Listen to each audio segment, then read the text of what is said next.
Shalom Elohim, haleluya, puji nama Tuhan. Semangat pagi Bapak Ibu Saudara yang dikasihi Tuhan kita, Yesus Kristus. Jumpa lagi bersama saya Pendeta Samuel Mawuntu dalam Renungan Pagi ke 1620 hari. Renungan pagi ini mengudara, puji Tuhan. Bapak Ibu Saudara yang dikasihi Tuhan, sebelum kita mengawali segala aktivitas kita di pagi hari ini, marilah kita mengawalinya bersama Tuhan dengan mendengarkan firman Tuhan. Sebelum kita membaca, mendengarkan, dan merenungkan firman Tuhan hari ini, mari kita minta pimpinan Roh Kudus. Kita berdoa. Bapa di surga, berbicaralah kepada kami semua. Pakai firman Tuhan ini untuk menegur kami, menasihati kami, menguatkan kami, meneguhkan iman percaya kami, dan menuntun kami, supaya kami terus berjalan di jalan Tuhan yang benar. Dan pakai firman Tuhan ini untuk memberkati kami semua. Di dalam nama Tuhan Yesus, yang adalah firman Allah yang hidup, kami berdoa. Amin. Haleluya. Mari buka Alkitab kita dalam kitab Kejadian pasal 8 ayat 1 sampai ayat 22. Di bawah perikop air bah surut. Demikian firman Tuhan. Maka Allah mengingat Nuh dan segala binatang liar dan segala ternak yang bersama-sama dengan dia dalam bahtera itu. Dan Allah membuat angin menghembus melalui bumi, sehingga air itu turun.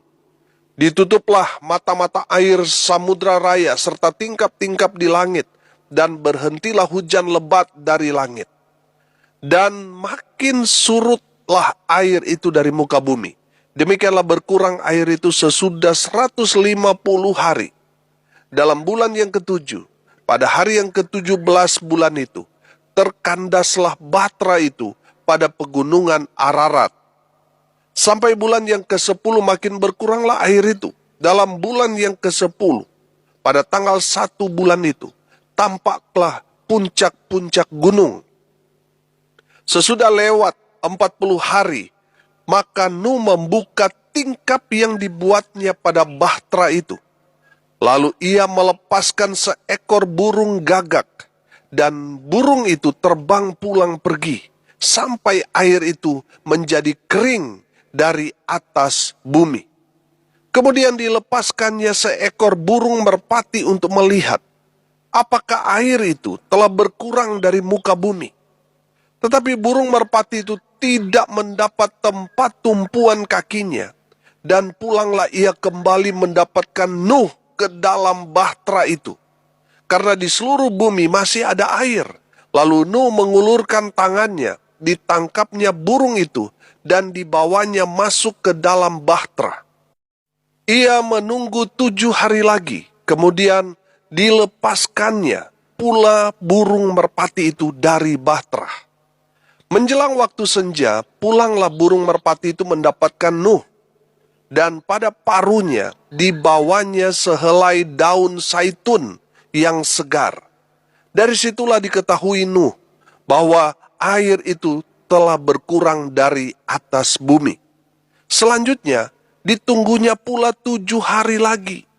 Kemudian dilepaskannya burung merpati itu, tetapi burung itu tidak kembali lagi kepadanya. Dalam tahun ke-601, dalam bulan pertama, pada tanggal 1 bulan itu, sudahlah kering air itu dari atas bumi. Kemudian Nuh membuka tutup bahtera itu dan melihat-lihat. Ternyatalah muka bumi sudah mulai kering. Dalam bulan kedua, pada hari yang ke-27 bulan itu, bumi telah kering. Lalu berfirmanlah Allah kepada Nuh, keluarlah dari bahtera itu, engkau bersama-sama dengan istrimu serta anak-anakmu dan istri anak-anakmu. Segala binatang yang bersama-sama dengan engkau, segala yang hidup, burung-burung, hewan dan segala binatang melata yang merayap di bumi, suruhlah keluar bersama-sama dengan engkau, supaya semuanya itu berkeriapan di bumi, serta berkembang biak dan bertambah banyak di bumi. Lalu keluarlah Nuh bersama-sama dengan anak-anaknya dan istrinya dan istri anak-anaknya segala binatang liar, segala binatang melata dan segala burung, semuanya yang bergerak di bumi, masing-masing menurut jenisnya, keluarlah juga dari bahtera itu. Lalu Nuh mendirikan mezbah bagi Tuhan dari segala binatang yang tidak haram dan dari segala burung yang tidak haram, diambilnyalah beberapa ekor. Lalu ia mempersembahkan korban bakaran di atas mezbah itu. Ketika Tuhan mencium persembahan yang harum itu, berfirmanlah Tuhan dalam hatinya, aku tak akan mengutuk bumi ini lagi karena manusia. Sekalipun yang ditimbulkan hatinya adalah jahat dari sejak kecilnya. Dan aku takkan membinasakan lagi segala yang hidup seperti yang telah kulakukan.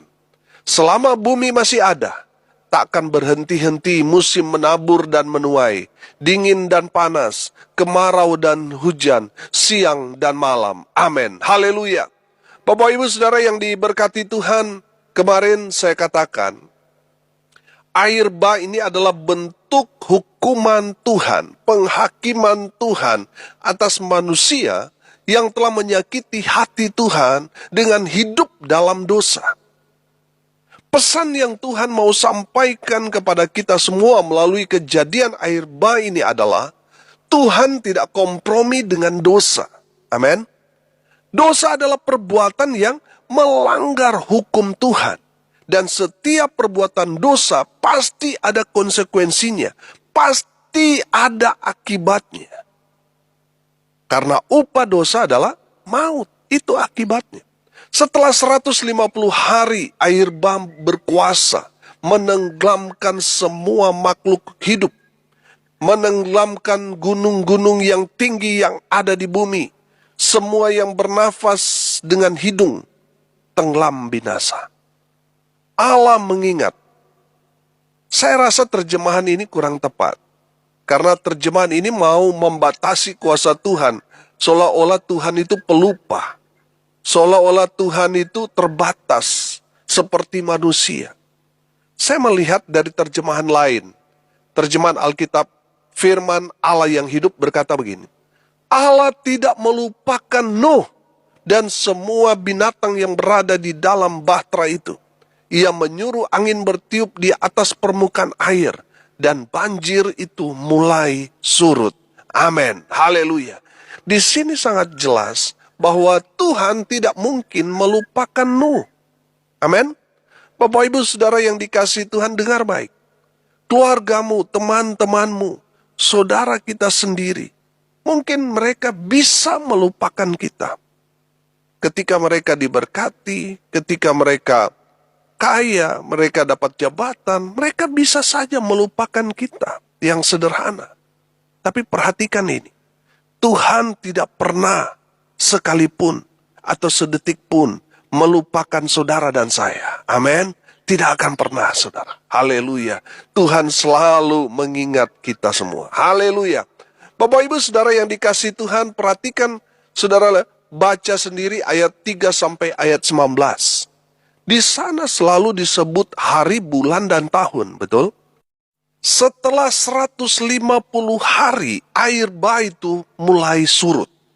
Dalam bulan yang ke-7, pada hari ke-17 bulan itu, terkandaslah bahtera itu di pegunungan Ararat. Pertanyaannya, apakah Nuh dan keluarga sudah bisa keluar dari bahtera itu? Belum. Nuh harus menunggu kurang lebih 3 bulan lagi. Pada bulan yang ke-10, air semakin surut. Puncak-puncak gunung sudah kelihatan. Pertanyaannya, apakah Nuh dan keluarganya sudah bisa turun dari bahtera itu? Belum. 10 hari setelah itu, Nuh membuka tingkap atau jendela kecil untuk dapat melihat keadaan di luar. Dan Nuh melepaskan burung gagak. Tapi burung gagak ini hanya terbang pulang dan pergi. Gagak ini tidak membawa tanda apa-apa. Saya menggambarkan burung gagak ini dengan orang Kristen yang tidak melakukan misi Tuhan dengan baik. Saudara ingat dalam kisah Nabi Elia di Sungai Kerit. Tuhan memakai burung gagak untuk memberi makan Nabi Elia. Betul? Burung gagak di cerita Nabi Elia ini menggambarkan gagak yang menjalankan misi dengan baik. Betul? Tapi di cerita Nuh, burung gagak tidak menjalankan misi dengan baik. Tapi apakah Nuh kecewa? Tidak, saudara. Nuh tidak pernah kecewa. Nuh kemudian melepaskan burung merpati untuk melihat apakah air telah berkurang dari muka bumi. Tapi burung merpati itu tidak mendapat tumpuan kakinya karena masih tertutup dengan air. Burung merpati itu kembali pulang. Nabi Nuh masih menunggu 7 hari lagi setelah itu. Kemudian melepaskan burung merpati yang sama. Menjelang sore hari, burung merpati itu membawa sehelai daun zaitun segar. Bagi Nuh, itu satu pertanda yang baik. Itu berarti air telah berkurang, sudah mulai surut. Pertanyaannya yang sama, apakah Nuh dan keluarganya sudah boleh keluar dari bahtera itu? Belum, karena pohon zaitun itu tingginya 8-15 meter. Berarti Nuh harus menunggu 7 hari lagi. Setelah 7 hari itu lewat, Nuh kemudian melepaskan burung merpati itu sekali lagi. Dan burung itu tidak pernah kembali. Ayat 13 dan ayat 14.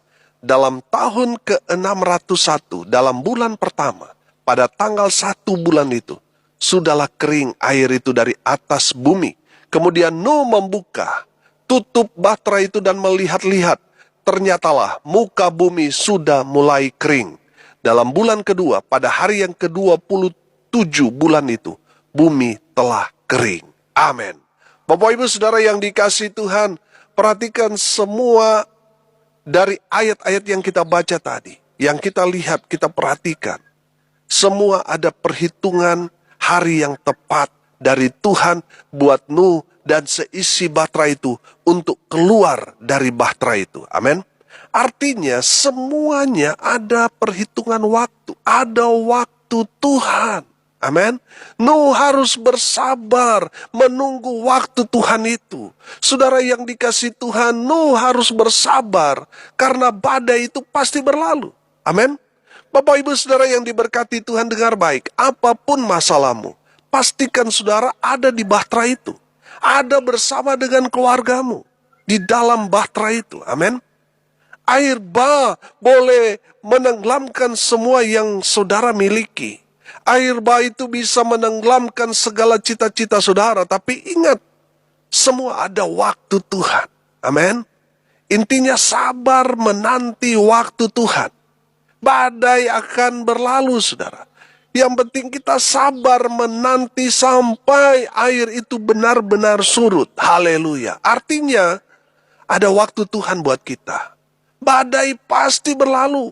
Masalah persoalan pergumulan kita pasti berlalu, saudara. Tetap bersabar menanti waktu Tuhan yang tepat untuk menolong kita, untuk mengangkat kita, untuk memulihkan kita, untuk menyembuhkan kita, untuk memberkati kita. Sabar menanti waktu Tuhan itu. Amin. Haleluya. Setelah dilihat Tuhan, sudah waktunya yang tepat, air telah benar-benar surut dan kering. Nuh dan seisi bahtera itu kemudian mendapat perintah dari Tuhan. Ayat 15 sampai ayat 19. Lalu berfirmanlah Allah kepada Nuh, keluarlah dari bahtera itu. Engkau bersama-sama dengan istrimu serta anak-anakmu dan istri anak-anakmu. Segala binatang yang bersama-sama dengan engkau, segala yang hidup. Burung-burung, hewan, dan segala binatang melata yang merayap di bumi. Suruhlah keluar bersama-sama dengan engkau. Supaya semuanya itu berkeriapan di bumi, serta berkembang biak dan bertambah banyak di bumi. Lalu keluarlah Nuh bersama-sama dengan anak-anaknya dan istrinya, dan istri anak-anaknya. Segala binatang liar, segala binatang melata dan segala burung, semuanya yang bergerak di bumi, masing-masing menurut jenisnya, keluarlah juga dari bahtera itu. Amin. Saudara perhatikan, Nuh hidupnya benar-benar taat pada perintah Tuhan. Amin. Secara manusia, selama berbulan-bulan di dalam bahtera itu pasti ada kejenuhan, pasti bosan.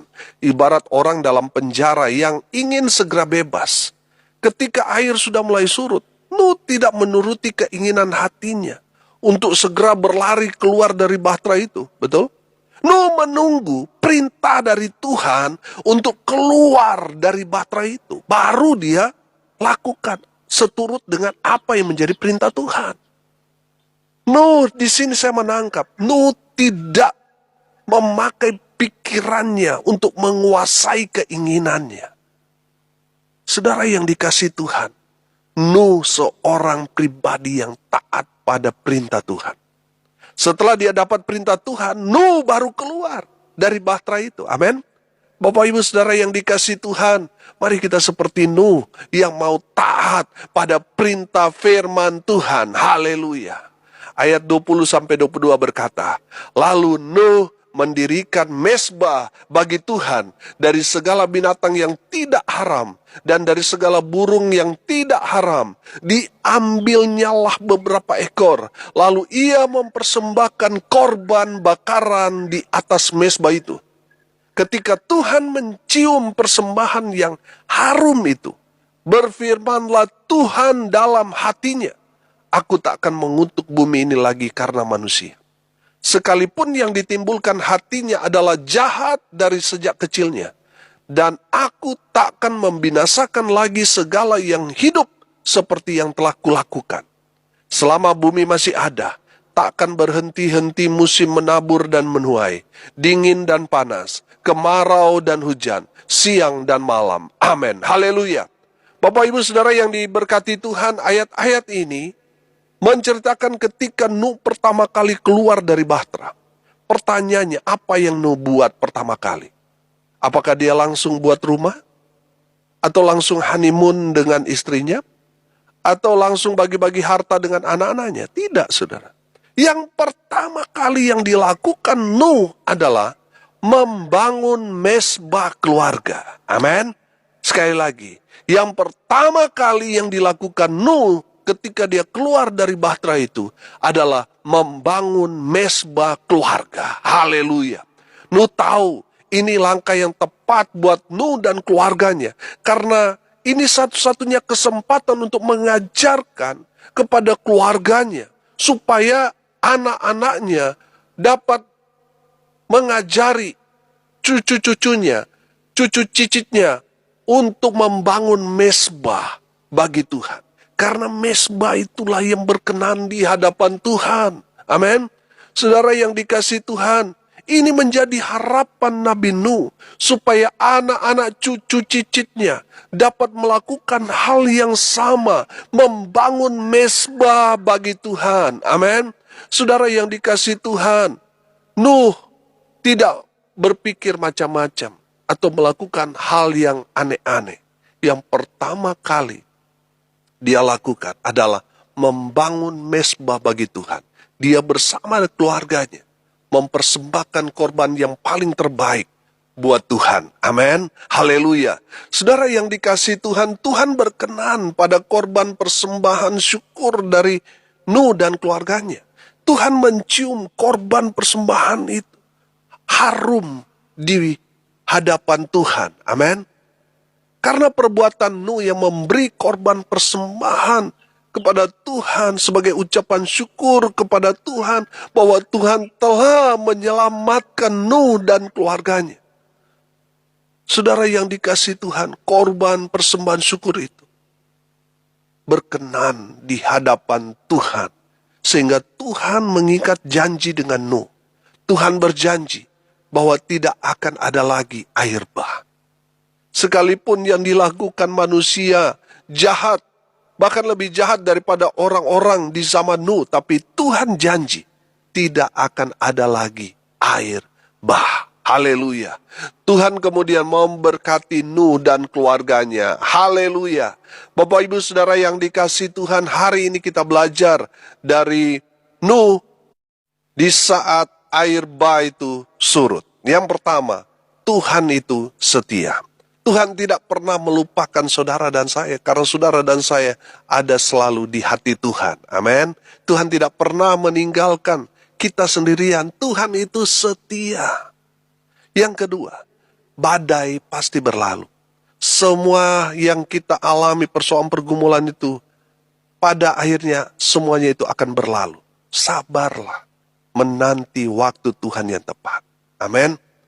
Yang ketiga kita belajar, setelah Nuh dan keluarganya dan semua binatang yang berada di bahtera itu keluar, yang pertama kali Nuh lakukan, membangun mezbah bagi Tuhan bersama dengan keluarganya.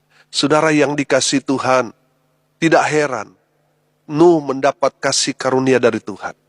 Karena Nuh memprioritaskan Tuhan di atas segalanya. Yang pertama kali dia lakukan, dia membangun mezbah dan memberi korban persembahan kepada Tuhan. Dan korban persembahan itu berkenan di hadapan Tuhan. Dan Tuhan memberkati Nuh. Bapak Ibu Saudara yang dikasihi Tuhan, mari kita belajar dari Nuh ini. Mari kita berdoa. Terima kasih Bapa di surga atas kebenaran firman yang sangat memberkati kami. Berkati semua pendengar dimanapun mereka berada. Biarlah firman Tuhan meneguhkan mereka, menguatkan, dan memberkati hidup mereka. Berkati semua pendengar dimanapun mereka berada. Dalam rumah tangga mereka diberkati, usaha pekerjaan pelayanan mereka diberkati.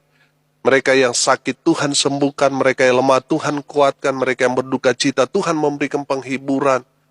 Buat keluarga yang ditinggalkan, mereka yang hari ini berulang tahun, Tuhan Yesus memberkati mereka. Hamba berdoa biarlah berkat surga turun memenuhi semua pendengar. Bapak Ibu Saudara yang dikasihi Tuhan, arahkanlah hatimu dan terimalah berkat dari Tuhan. Tuhan memberkati engkau dan melindungi engkau.